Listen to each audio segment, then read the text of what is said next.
Bismillahirrahmanirrahim. Adesi dan kohesi. Adesi adalah gaya tarik-menarik antara molekul-molekul zat yang tidak sejenis. Contohnya, tinta dapat menempel di kertas. Tinta adalah benda cair dan kertas benda padat.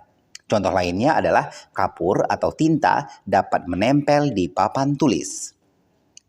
Yang kedua, kohesi adalah gaya tarik-menarik antara molekul yang sejenis. Contohnya, gaya tarik-menarik antara molekul kayu membentuk kayu.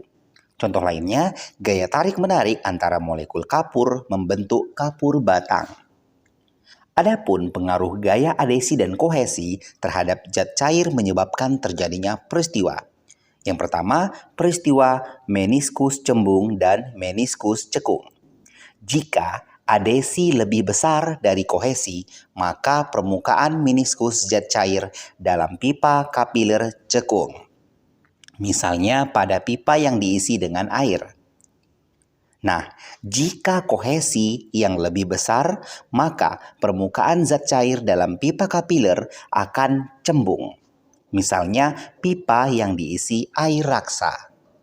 Contoh lainnya, ketika air raksa diteteskan pada permukaan kaca, maka air raksa tersebut membentuk bola dan tidak membasahi permukaan kaca. Hal ini terjadi karena kohesi air raksa lebih besar daripada adesi air raksa dengan permukaan kaca. Akan tetapi, jika diteteskan dengan air, maka air akan menyebar. Hal ini terjadi karena kohesi air lebih kecil daripada adesi air dengan permukaan kaca. Peristiwa yang kedua adalah kapilaritas. Kapilaritas adalah gejala naik atau turunnya zat cair dalam pipa kapiler. Contoh gejala kapilaritas sebagai berikut. Yang pertama, peristiwa naiknya air dari ujung akar ke daun pada tumbuhan. Contoh lainnya, naiknya minyak tanah pada sumbu kompor. Dan contoh lainnya, basahnya tembok rumah bagian dalam ketika hujan. Dan peristiwa yang ketiga adalah tidak berlakunya hukum bejana berhubungan.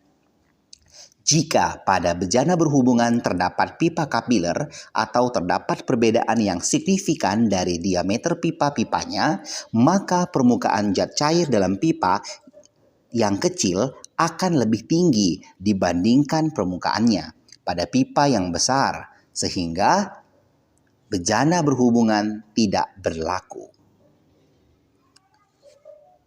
Terima kasih.